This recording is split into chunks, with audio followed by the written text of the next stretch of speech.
Dette er indgangen til et af Silkeborg Arkivs mange magasiner, hvor der normalt kun er adgang for arkivets personale. Der er blevet samlet ind i Silkeborg siden 1918.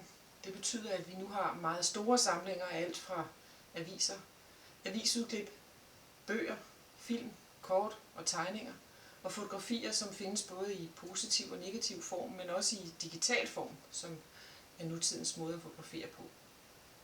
Desuden har vi store samlinger af arkivalske materialer, som stammer fra virksomheder og fra byens foreninger og fra privatpersoner, og ikke mindst fra Silkeborg Kommune. Du behøver ikke være specielt historieinteresseret for at kunne have glæde af vores samlinger. Hvis du er interesseret i at vide mere om det hus, du bor i, måske netop har købt, eller om den gade, du bor på, måske den butik, du handler i, så er vi stedet, hvor du kan finde oplysninger. Vi har for eksempel her en samling avisudklip fra en butik, som har handlet med herretøj gennem tiden.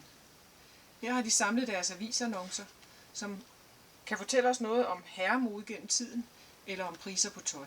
Hvis du vil vide mere om butikkens historie, kan du søge videre ud i vores samlinger.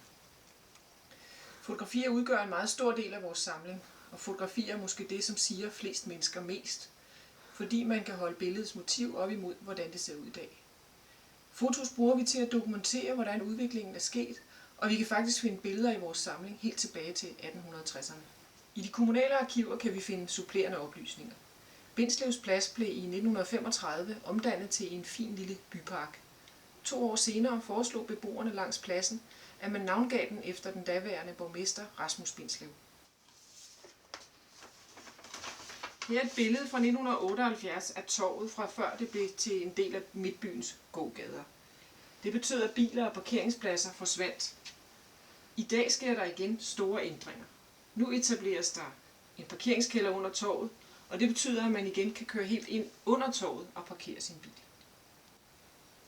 Vi formidler også den viden, som arkivets personale opsamler gennem arbejde med kilderne. Det sker i form af foredrag, byvandringer og artikler i Midtjyllands Avis.